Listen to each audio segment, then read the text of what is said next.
All right, good evening. I will call this City Council meeting of April 16th, 2024 to order. We acknowledge that this meeting is being held on the ancestral lands of the Coastal Salish people and pay our respect to those past and present. Tonight, our invocation will be led by Pastor James Sanchez of Life Church. If you would all please stand. Hey, well, it's awesome to be with you all tonight.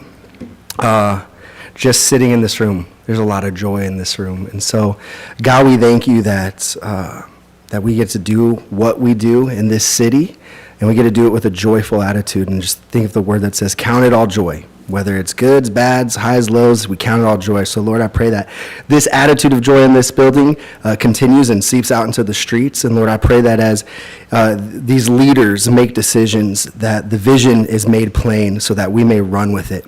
Those of us who read it that call this community home, that we may capture the vision and bring a better community, grow this community so that it's a happier, more joyful place. Lord, I pray that the wisdom goes before them and that you give them clarity and discernment. In Jesus' name, amen. Thank you. Please remain standing and join me in the Pledge of Allegiance. I pledge allegiance to the flag of the United States of America and to the republic for which it stands, one nation, under God, indivisible, with liberty and justice for all. All right, thank you, everyone. Tonight's meeting is being streamed live on YouTube and Facebook and will be broadcast on cable channel 10 HD 1090 following the meeting. Attendees are participating in person and via teleconference. Guests that are included in staff presentations will be excused at the conclusion of the agenda item as appropriate. Next, we'll take roll, and I will call on the city clerk to do so, but I will tell you that Councilmember Wiesner is running about 30 minutes behind. He just texted me. Mayor Pro Tem is participating via remotely, and I think everyone else is present and accounted for, so we're good to go. No roll call necessary. Approval of agenda. Are there any suggested changes to the agenda? Mayor Pro Tem, hearing none, the agenda is approved as presented. And we're going to move on to our proclamations. And we have an Arbor Day Proclamation. Introducing with us here today, Parks and Rec Director Brian Smith to present information about the planned program with Oak Harbor Elementary School.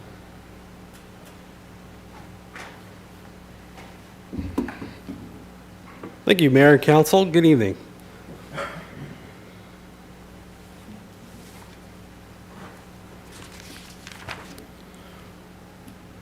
We'll pull up thing here.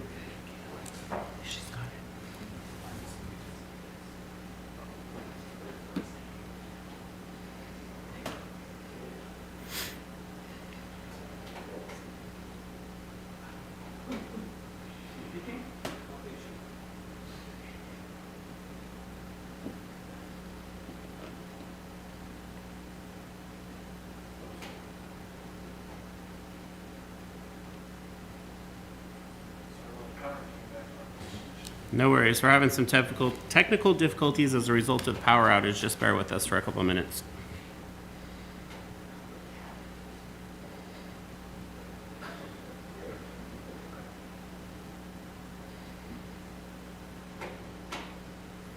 Thanks, son. All right. So every year, the city celebrates Arbor Day. It's one of the requirements for our Tree City USA designation. And this year, we've selected Oak Harbor Elementary School to do the celebration with. As part of the Forest Service Management Grant, which we received, $1.7 million for that. We'll be expanding that program for the entire school district next year and in the coming years as well. As part of this celebration this year at Oak Harbor Elementary, we'll be doing tree plantings along Jerome Street there at Volunteer Park. We'll have several different activities, do Story Day of Arbor Day, origins with kids. We'll do arts and crafts, display of native artifacts. We'll do arborist demonstration. Bob gets on all of his climbing gear and actually climbs up the trees, and kids love that. They all chant for Bob. We'll do field games with our recreation staff and planting activities that kids can take home and start up their own little garden at home as well. As part of this, similar to what we did last year, it's starting to become a tradition for us. Last year, we took Well Site 10 and conducted a naming competition with the kids for that at Broadview Elementary School, and they selected the name Explorer Park. That was vetted through the Parks and Recreation Commission and then brought to council for adoption. We propose to do the same with the Harbor Heights property. We have planning and design going on right now for educational trails and opening up that property to the public as a parkland that they can access and enjoy. And we'll also have some disc golf courses up there as well in the 75 acres that we have there. And so the Harbor Heights property was an industrial, zone for industrial, before it was designated and gifted over to the city for parkland.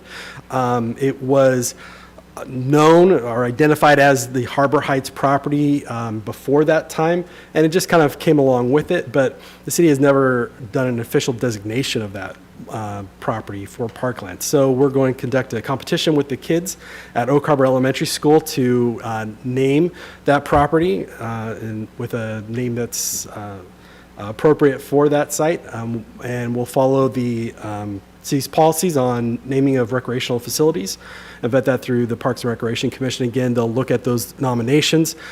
Each class will submit one nomination, and then we'll have either the mayor or his designee at the event announce each of those nominations. The Parks and Recreation Commission will select a winner based off our city policies, and then we'll bring that to council. And usually we invite the class to come and present why they named the parkland that, and the kids usually draw pictures of the parkland, and we get pictures with the council, and then we'll create an official identifier sign for that property.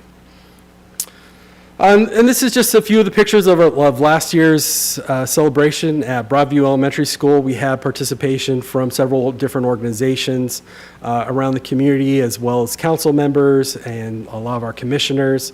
Mayor Pro Tem Heisen was there and read the stories, and I think you see Councilor Stuckey and his wife helping with the obstacle course and our field games there. It was a great event, very memorable. I still get comments from parents around that area that have their kids participate in that activity. You can kind of see off there into the right in the shadows there is a large class watching Bob climb up trees, and then they're doing plantings as well as their planting activity there on the left-hand side. So we would like to officially invite council to participate in this year's Arbor Day celebration. It will be on Friday, April 26th at Oak Harbor Elementary School at 12 p.m. It'll go until about 3 p.m. And we have a proclamation for council designating Arbor Day officially in the city. And I'm happy to read that if you'd like, or I can have... Mayor Pro Tem's going to read it. Excellent. Great, thanks Brian for the presentation. And at this time, I'd like to request that Mayor Pro Tem Heisen read the Arbor Day Proclamation. Thank you, I'm honored to do so. Proclamation. Whereas in 1872, J. Sterling Morton proposed to the Nebraska Board of Agriculture that a special day be set aside for the planting of trees. And this holiday named Arbor Day was first observed with the planting of more than 1 million trees in Nebraska. And Arbor Day is now observed throughout the nation and the world, and trees can reduce the erosion of our precious topsoil by wind and water, cut heating and cooling costs, moderate the temperature, clean the air, and produce life-giving oxygen, and provide habitat for wildlife.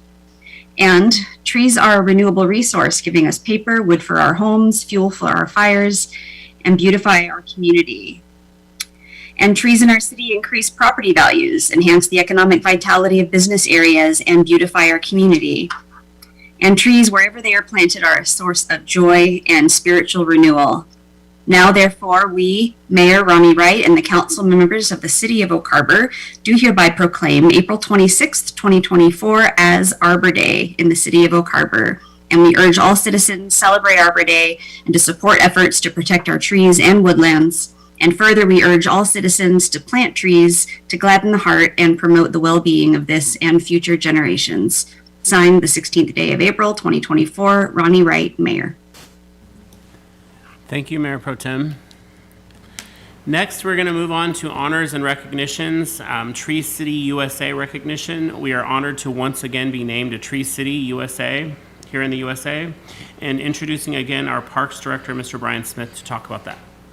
Thank you, Mayor and Council. Recognizing that my entertainment value only goes so far, and also that, this was a great effort by our staff that went through the application process, and our parks team that day in, day out maintain our urban forests and help to meet all these qualifications. I'd like to have our park supervisor, Brandon Cable, come and he'll talk a little bit about this item for you.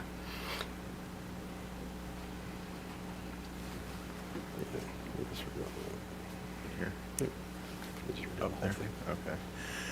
Hello, Mayor. Hello, Council. This is my first time up here. I'm Brandon Cable, City of Oak Harbor Parks Supervisor. So the Arbor Day Foundation and the Tree City USA, it started in 1976. It's one of the Arbor Day Foundation's oldest programs. The founders had a vision for a greener, healthier America and hoped this initiative would inspire change on a nationwide level. The first Tree City USA cohort was comprised of 42 communities in 16 states. Today, the program includes more than 3,600 communities from all 50 states with over 1 million trees planted and $1.5 billion invested in urban forestry. A thriving urban forest offers many advantages to our community here in Oak Harbor. Just a few of these are the trees help to absorb the sound of traffic in urban areas by 40%. Neighborhoods with trees are 7 to 9 degrees cooler than those without in the hot summer months. Trees reduce energy costs up to 25% by shading buildings and protecting them from winter winds. Homes with trees have higher property values. Green spaces play a major role in improving mental and physical health.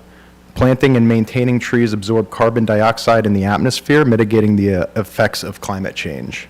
So to qualify for Tree City USA communities, you must meet 4 standards established by the Arbor Day Foundation and the National Association of State Foresters. These standards were established to ensure that every qualifying community would have a viable tree management program and that no community would be excluded because of the size. So to be awarded for the Tree City USA, the communities must meet 4 overreaching standards, and those are maintaining a tree board or department, having a community tree ordinance, spending at least $2 per capita on urban forestry, and celebrating Arbor Day. The city has been notified by the Arbor Day Foundation, who sends their congratulations, that we have once again earned recognitions as Tree City USA. We would like to recognize the City Council for your guys' support and everything that you guys have done to allow us to get these. So we made a Tree City USA Awards plaque. So this was cut from the post office, Gary Oak, that we still have at the Works office. And Bill here was nice enough, he does some woodworking, so he was planing and sanding this. We've got rosin on it, and he has some black accents to accent the wood in there. So, and Humphrey Signs was fantastic. They were awesome to do the thing up top there, and actually help us place the maple leaves as well. So we're celebrating 21 years of Tree City USA, and we've got, as you can tell down there, some space for about 21 more years. So we've got some future proofing here too. I think we'd like to just, as an attaboy council for all your support in what you see as a long tradition of us meeting these standards and celebrating the success. We'd like to get a picture of council with the award display, and then we'll display this in City Hall. Absolutely. You want to come down there? However. You direct us. Usually we do right in front of those television monitors. So if you guys go. Is there a way Tim could get a camera on there? I can't see it. Oh, I see it now. Amazing.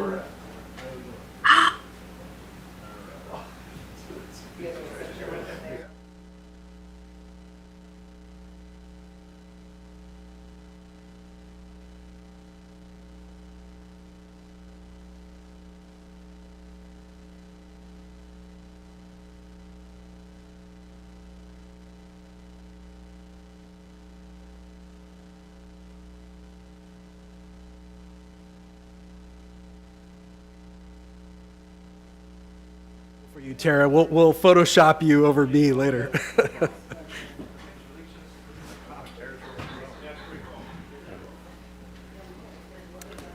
Thank you again, Council and Mayor. Thank you very much. All right, community presentations, we have none this evening. So we'll move into the citizen comment period. Citizens may comment on consent agenda items or subjects of interest not listed on the agenda at this time. Citizens will have the opportunity to comment on the remaining agenda items during the meeting as appropriate. Citizens can also visit our website prior to our meetings for methods to submit public comment or contact the city clerk, Julie Nestor, by phone or email. When submitting comments, please include your name and address. Public comments sent anonymously will be shared with mayor and council but will not be displayed. We received no new public comments since our last regular meeting, and I will just confirm with our city clerk that we have not had anyone sign up. That's correct, Mayor. Okay, and it doesn't look like is there anyone out there that would like to submit public comment? All right, so hearing none who wish to speak at this time, we'll close public comment and move on to our consent agenda. We will now move to the consent agenda. Staff has presented the listed consent agenda items, all of which were included in the meeting packet. Are there any objections or changes to the consent agenda as it was presented? All right, hearing none, the consent agenda is approved as presented, and we will move on to mayor's comments. I get to talk some more. National Public Safety Telecommunicators Week, also known as 911 Dispatcher Week, is April 14th through the 20th. Our ICOM 911 dispatchers are some of the best first responders. After a couple of retirements from longtime dispatchers and people out on leave, the current team is working harder than ever right now. ICOM has several things planned to celebrate this year, a themed week of Alice in Wonderland's Mad Hatter, and focusing on health and wellness initiatives for the team. Island County Public Health Community Health Survey. Island County Public Health is collecting survey responses through April 30th to include in the Community Health Assessment Report. The anonymous survey takes 10 to 12 minutes and will help Island County Public Health better understand how all islanders are doing. The results of the survey will identify areas of improvement and set a path towards creating a healthier community for all. And you'll find the survey at www.surveymonkey.com and then /r/uppercase Z 3 uppercase Q 2 uppercase SSZ. And that will also, it's also in the content or the packet content, so in case you didn't understand that, you can look it up there and click on the link there. Whidbey Island Marathon Deception Pass Bridge closure. It's time once again for the Whidbey Island Marathon. The Deception Pass Bridge will be closed from 6:45 a.m. to 7:45 a.m. this coming Sunday, April 21st. Marathon information can be found on our website. Boards and commissions, the city still has volunteer positions to fill. Please see our website to apply. The city has openings for employment in several areas. See our website for a complete listing of those openings. Special meeting. In addition to our regular council workshop on April 24th, the City Council will be holding a special joint meeting with the Island County Board of Commissioners on April 23rd at 1 p.m. The purpose of the special meeting is to review and discuss land use policies and regulations of mutual interest. We have developed a list of topics with Island County, which are displayed here on the screen. That special meeting will be held at the Whidbey campus of Skagit Valley College, room A306. The meeting is open to the public, but public comment will not be taken. Mayor's first 100 days in office report. My 100th day in office was April 11th. I am continually impressed by the professionalism and knowledge of our staff and how much they care and how hard they work to make our city better. I also greatly appreciate the perspective and input of our city council as we work together to make positive progress for the city of Oak Harbor. Thank you, everyone. I will now turn it over to council for their comments if they have any at this time. Councilmember Wigginstein. Yeah. My only comment is I'd like to thank the mayor for showing up for the Kiwanis meeting this last week and celebration of one of the Kiwanis members reaching 50 years of service. I really appreciate your appearance and presence there. So, thank you. Thank you. It was my pleasure to be there as well. Yes, Councilmember Hoffmeyer. I really appreciate the way that the 100 days in office, I really appreciate that update, and keep it running for another 100 days if you want. I like it. All right, great, thank you. Anyone else for the good of the order before we move on to our public hearings and meetings? All right, hearing none, we're going to move on to our public hearings and meetings. First up is Resolution 2406, adopting the Active Transportation Plan. Here to talk about that will be our Principal Planner, Kak Kamak, to present this item. Good evening, Kak Kamak, Principal Planner, here to present the Active Transportation Plan. I'll have just 3 or 4 slides. We discussed this topic at the March workshop, so I won't go over all the slides as I did in the workshop. However, I'll just do a recap, and then I'll be open for questions and comments. So, as you're aware, the Active Transportation Plan sets up a network within the city for active transportation through the looking at the existing conditions. They identified gaps in sidewalk, they kind of identified stress areas, and also determined what's the best streets to accommodate active transportation. So from that network, they have suggested 9 catalyst projects that the city can pursue. And of the 9 catalyst projects, 6 were selected for conceptual design. So this plan includes a fairly good amount of work trying to get fairly close to implementable projects. There are also policies and programs that are suggested within the plan. So this was at the public hearing for the Planning Commission at their March meeting, and they looked at it and have recommended approval. The City Council, as I mentioned, discussed it at the March 27th workshop. We recommend that the City Council conduct a public hearing at tonight's meeting and take action. Our recommended action is to adopt Resolution 2406, adopting the Active Transportation Plan. With that, I will step back and answer any questions or concerns that the council has. Thank you. Great, thanks, Kak. So at this time, I will open the public hearing, and I will turn to our city clerk to confirm that we received no public comment on this issue. That's correct, Mayor. No public comment was received. Great. And then at this time, I would like to open it up to those present and request any additional public comment from those gathered, if there are any. All right, hearing none, I will close the public hearing and move to council for questions and comments at this time. And I can't see Mayor Pro Tem, so I don't know if she's got anything. She doesn't have anything, okay. All right, so hearing no questions, no comments on this resolution, I would entertain a motion. Yes, Councilmember Wittgenstein. Yeah, I move to adopt Resolution 24-06, adopting the Active Transportation Plan. Second. All right, we have a motion as presented by Councilmember Wittgenstein. It was seconded by Councilmember Hoffmeyer. Are there any other further questions or comments at this time? Yes, Councilmember Hoffmeyer.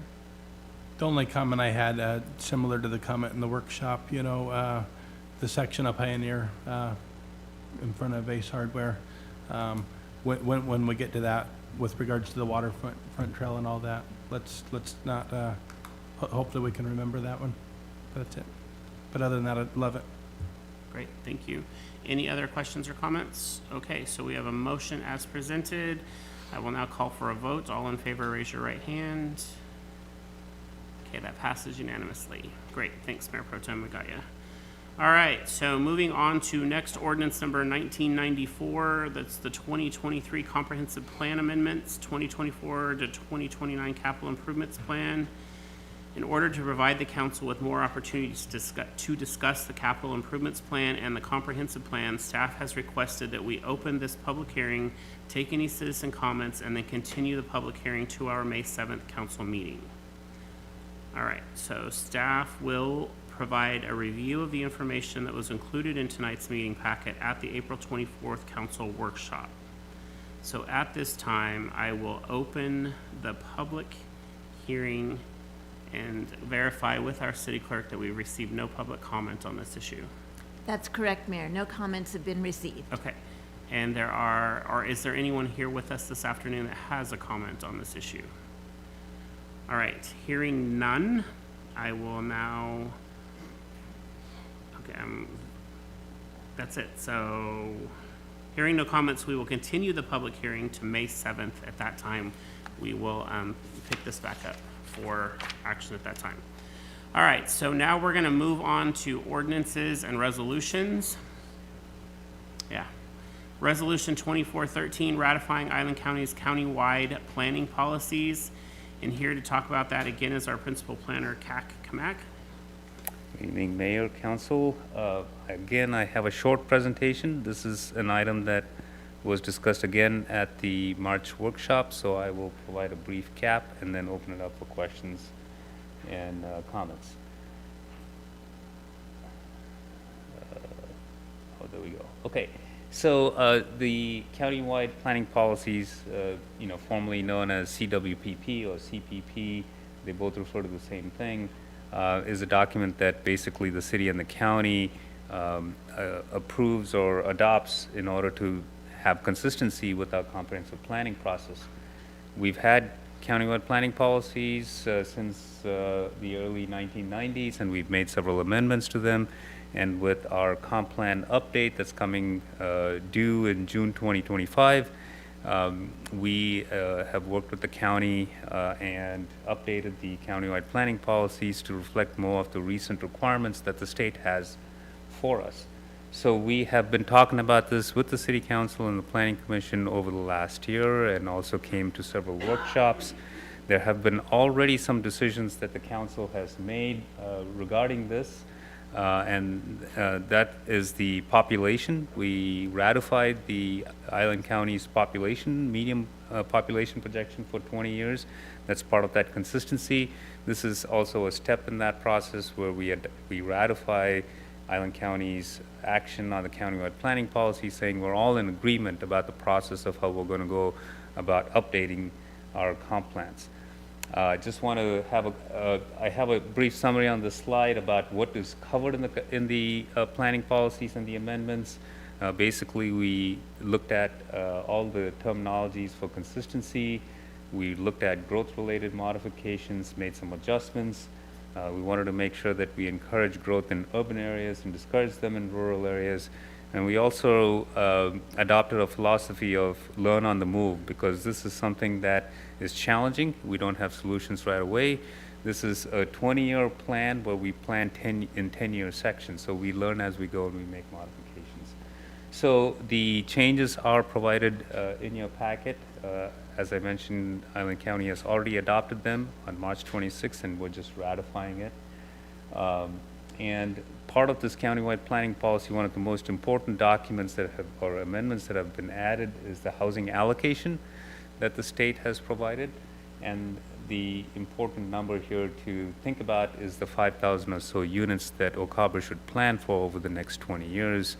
And that is going to be the biggest challenge we take on as we look through our comprehensive planning process. So you'll be ratifying this. I want to just remind the City Council that we have a joint meeting on April 23rd with the county commissioners.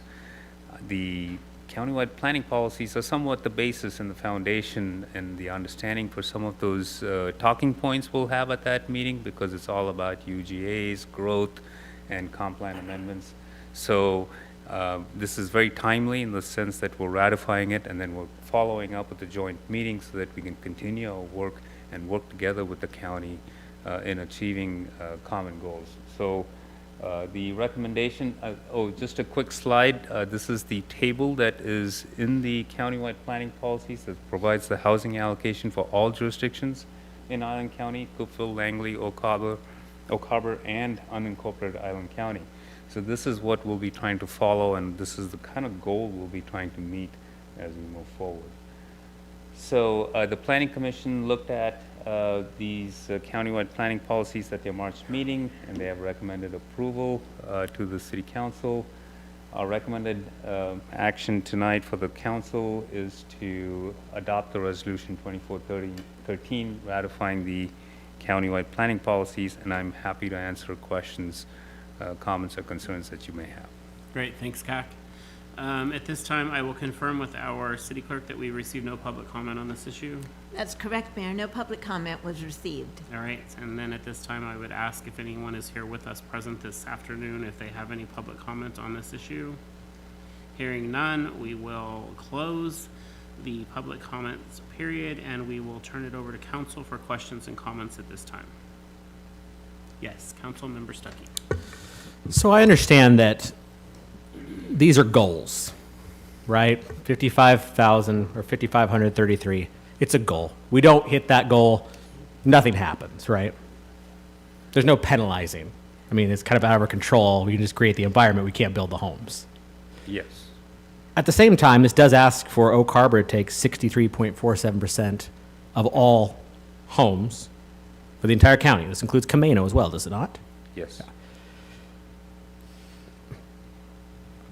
I get the impression, having sat in a couple of the meetings at Island County, that there's a little wiggle room in this. Not the amount that the state tells us, I mean, that's not, but where it goes within the county. I mean, I understand we're an urban area, I understand we're going to take a lion's share, but that's a big lion's share. I mean, that's 2/3. I don't want to be that guy, but I would prefer for us to vote on this after we've met with them next week. I mean, maybe I'm the only person that has a concern with the goal putting so much on Oak Harbor. You know, I understand there's Langley, you know, Freeland, I get is an urban growth area, but it's not incorporated. I know they have sewer issues and whatnot, but I would just prefer for this to be held off until we have that meeting, because I think that this is asking Oak Harbor to take more than they should. I'm not suggesting we should take half of this amount, but maybe a few percent less. That's just my thoughts. Thank you, Councilmember Stuckey. Yes, Councilmember Arms. I agree with you, Councilmember Stuckey. I think we should wait until after we talk to them and get a clear definition. We're asked to take a lot, and, you know, we have a lot to consider. You know, not only the housing, but the infrastructure that we're going to, the water, the sewer, the electric. I mean, this is a lot to put on a community. I mean, as many of you may know, we had a power outage today. And, you know, so, I mean, you know, I'm concerned like Councilmember Stuckey, and I would rather wait also. Thank you, Councilmember Arms. Yes, Councilmember Marshall. Oh, beat you. Cac, how do we land on that number, the 63%? Where did that, how did we get to that number? So the historical trend has been the opposite. If we look at that table, if I can bring that back up. So historically, 65% of the growth has been going to the county, if you look at the historical growth. And that is a trend that through all the amendments, at least that I've been involved in, we've been trying to reverse, because GMA is trying to reverse that. And so this is the real shot at trying to reverse that trend instead of keeping up with the historical trend. This is one way, and for the state also to make sure that most of the housing density is going to urban growth areas and not into rural Island County. And they've written a letter to the county stating very specifically how they'd like to see this housing allocation done.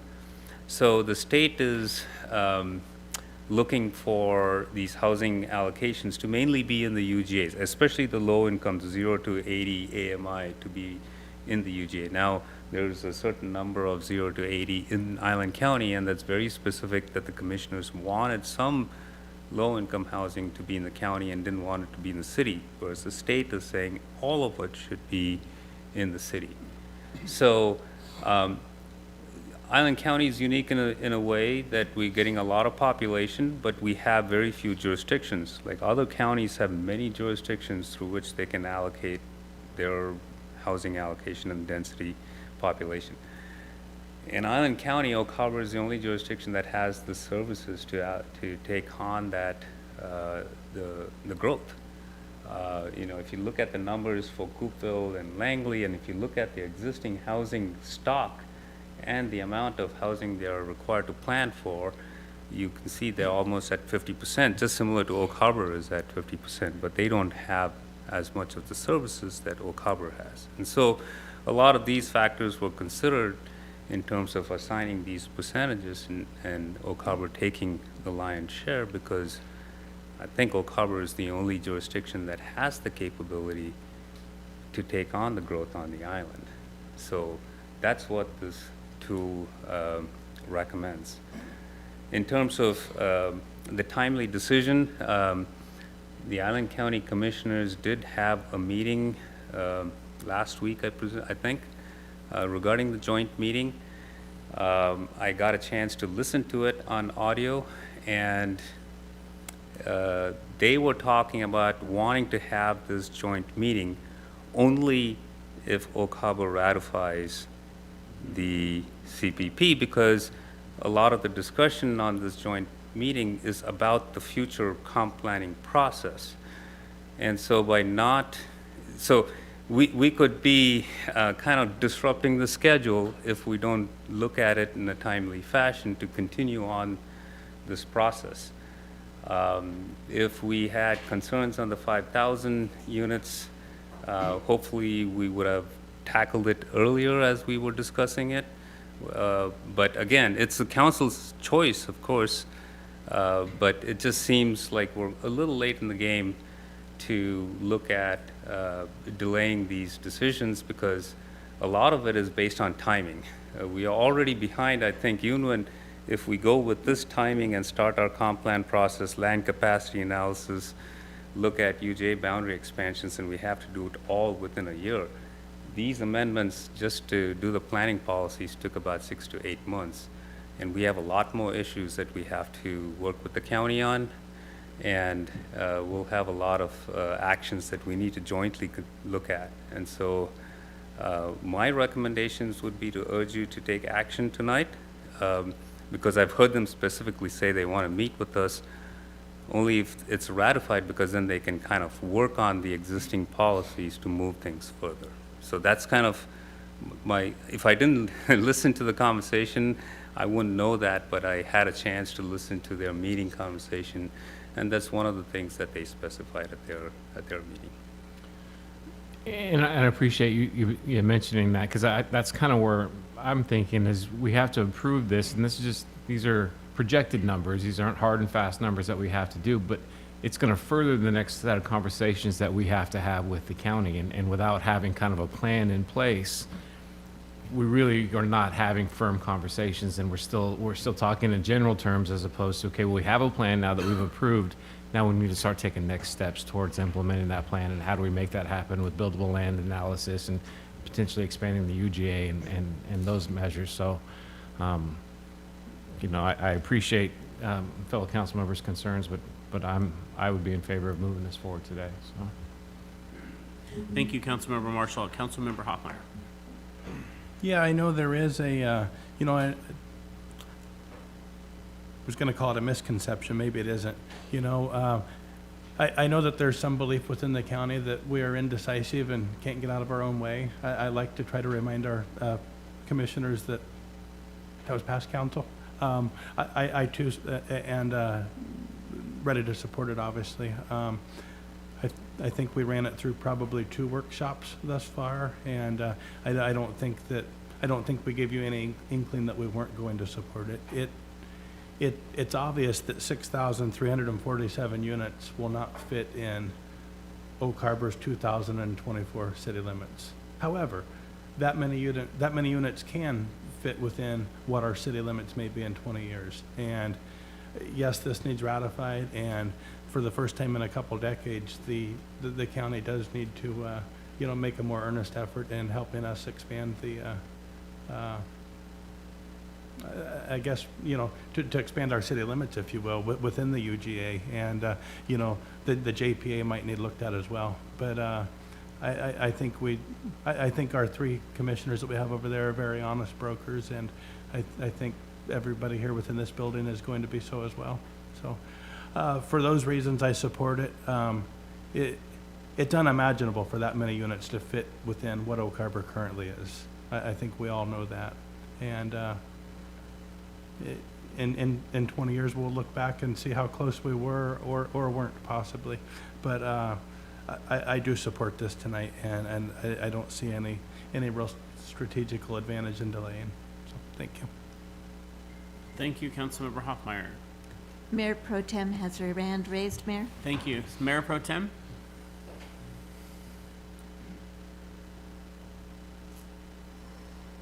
Thank you, Mayor. I agree with Councilors Marshall and Hoffmeyer. This number is not a surprise. We've been discussing this, so it is difficult because we're working with a hypothetical. We're picturing this huge burden in our existing city. So Councilor Hoffmeyer makes a great point when we need to kind of be able to conceptualize what the future boundaries might look like and future resources might be. So when considering that it's a hypothetical, it's not quite as scary of a number. So we've discussed this ad nauseum, and I absolutely support moving forward on it tonight. And once everything's ratified and in place and we've done our decisive thing, then we can lean on the commissioners when it comes to maybe adjusting those borders in the future. And I hope that we have a productive conversation next week. Thank you. Thank you, Mayor Pro Tem. Councilmember Wiesner. Thank you, Mayor. Yeah, I have some thoughts on this, and the reality is this is what planning's all about, right? I mean, I'm not going to say it's worst case scenario planning, right? But it is scenario planning, and I get that there's going to be some folks out there saying, oh, the council's letting the city grow by this percentage, and the reality is, we really don't control that. What we can control, though, is how we plan for the future, because that's, quite frankly, one of our most important jobs. How do we plan for the future to serve the citizens of the community and the future citizens of the community and provide the infrastructure to do that? And without long-range planning, what we get caught with is basically our pants down, right? Surprise, surprise. And so, I have no problem with the numbers. I'll take that back. I have problems with the numbers and believing that these are really numbers that we're going to obtain, but at the same time, they are based upon some loose science, right? And they do give us a goal to plan towards, and without a goal to plan towards, then we're planning towards nothing, right? And just this exercise alone that we're going to go through with the county is going to be a fantastic exercise. How do we continue to handle increased population and do it ecologically and smart for the citizens? How do we plan for the infrastructure for the commercial environment? These are some things we've already started to talk about, right? Giving incentives for redevelopment of our existing commercial space, because we know we need more commercial space, and they're just not making any more of it, right? And so we have to make the most of what we've got. And so by making those adjustments now, we're going to find ourselves in a lot better position 20 years from now. And I don't see any reason to delay the conversation any longer with the county, over, whether this is a legitimate number or not. The reality is it's a number that's out there that has been put together logically that makes sense to plan to, and it doesn't mean that that's necessarily what's going to happen, but we're going to be prepared for it. We're going to have the important discussions that is going to take place to envision what the city may look like 20 years from now, and if we didn't do that, then what's going to happen? It's basically going to be a free-for-all. So I certainly support moving forward tonight, not delaying it any longer. Quite frankly, we've got a lot of work ahead of us over the next 13 months. It's a pretty big challenge. It seems like 13 months is a long time, but it's going to go away very, very, very quickly, and so the sooner we get going, the better. Thank you, Councilmember Wiesner. Councilmember Wittgenstein. Yeah, thank you, Mayor. Thank you, CAC, for your presentation. We appreciate it. And, for one, partnerships with our other municipalities in our community is so vitally important. And to push this off and to wait jeopardizes those partnerships, in my opinion. And we're trying to rebuild those partnerships from what I understand, its past experiences always haven't been the greatest. So, in doing our part, I also am in favor of this. We've been over it a couple of times already. It's the hypothetical. It's the goal. Everything everybody has said is spot on. And so, thank you for bringing it to it, and Councilmember Stuckey, thank you for bringing your concerns about the number. We are the community in this larger community of Island County that can handle the infrastructure. Maybe it's challenging, but the other communities don't have those numbers, don't have the facilities. It's gonna cost them, millions and millions of dollars, right, in order to get up to where we currently are.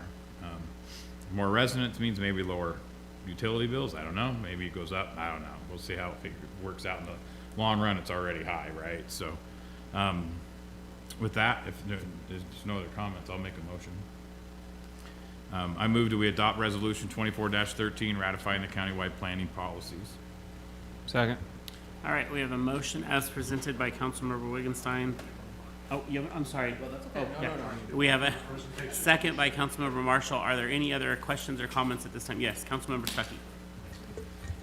The shame of this plan is if you look at the numbers, it really is, and I get we're the urban area, I get we have the infrastructure, but it's a shame it asks Oak Harbor to be dense to the gills so the south end can maintain their green spaces. I mean, that's kind of how I see it. The only question I have, because again, I keep saying these numbers are somewhat arbitrary, and I hate looking at it this way, are we losing any sort of a bargaining chip with getting the county to agree on those UGA lines based on accepting this ahead of time? And the answer may be no, and I don't want to necessarily look at it that way. I'm just making sure that this... Yeah, that's a great question. The countywide planning policies provide consistency for both jurisdictions. It doesn't guarantee an end result in terms of how we're going to end up. And that's part of the challenge, and that's part of the joint meeting that we'd like to have. And we'd like to have several joint meetings, at least with this comp plan, because it's hard to capture everything in the policies before you do it. We're trying to learn from past experiences. We're trying to make sure that we have options going forward. But yet we do have challenges ahead in terms of how we actually get to UGA modifications. That process of getting there is still great, is till today. Even the policies don't address it, but it's a start. So to answer your question, there's no guarantee in terms of how we're going to get to, something new. But as many council members indicated, it's the start of trying to go in a new direction. I think the county is probably open to that. The game is different a little bit than in the past. In the past, Oak Harbor would determine that Oak Harbor needed to expand because of population projections. And that's what has happened in the past. You do UGA expansion calculations, and then you send it to the county, and it's the county's line. We say, we have done the work. This is where we needed to modify our UGA boundaries. Can you now adopt these? And usually the answer was no. We don't see a methodology. We don't see the answers correct. And that's what happened in the last time when we went through the UGA modifications. We didn't have a solid foundation. We didn't have consistency. So that's what derailed the historical, and we'll go over some of this at the joint meeting in terms of what happened in the past that we can avoid in the future. So these countywide planning policies are trying to provide consistency for both jurisdictions to move forward with the best effort possible. That's all I can say right now. It's not going to guarantee us anything. There's still a lot of work for us to go through. There's still a lot of gray areas and problems that we haven't had solutions for that we have to cross. So we do have a lot of issues to tackle related to this. And this document is just a good start for us to have a positive way of moving forward and not relying on our past to dictate what happens now. Thank you. Thank you, Councilmember Stuckey. Councilmember Hoffmeyer. Are we all going again? Oh, I was just going to make one comment. I was just going to jump in real quick to say that I really appreciate that nobody on this council is a rubber stamp, and I appreciate your questions. Thank you. All right, any other questions or comments for the good of the order? I just wanted to echo one thing that CAC was saying, and that is that it is this administration's intention to continue to ensure that we're having open dialogue and communication with our community partners, whether that be county, whether that be school district, whether that be state. as well as our federal partners. And I consider this council as part of that administration, and I'm very appreciative for the way we're all working together to see all of this come to fruition. So it's been very important to me to restore lines of communication all the way across the board amongst all of us elected officials, amongst us here at the city, as well as the county at the state and federal level. So yes, we are going to continue to see that move forward in that vein. So with that, I will call on the vote. All those in favor, raise your right hand. All right, all those opposed? Okay, so we have a 6-1 vote and, oh, 4-2, I'm sorry, I am really bad, I needed to. 5-2, so Terry wasn't clear, so it's 5-2, so I wasn't 6-1, so 5-2, sorry, Julie. So motion passes. Thank you. All right, thank you again, CAC, for your presentation. With that, we're gonna move on to other items for consideration. We have the naloxone purchase utilizing opioid settlement funds. And here to talk to us tonight is Chief Tony Slowick to present. Good evening, Mayor, City Council, Chief Slowick, Oak Harbor Police Department. I'm here to talk tonight about the opioid settlement fund allocation request.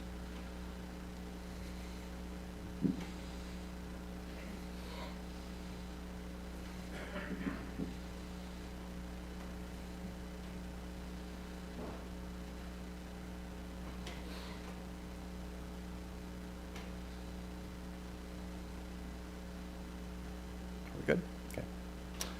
So as an overview, this request was presented to the City Council on April 2nd. The request is to purchase naloxone with opioid settlement funds. This request is in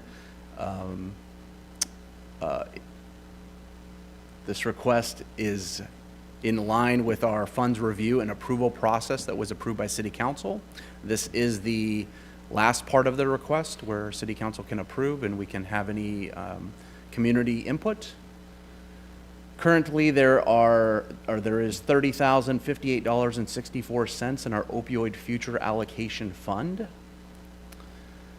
This request stems from a February 29th training with Island County Health Department, where Island County or Oak Harbor staff from the Public Works, Parks, and Marina departments received training on opioid safety and naloxone.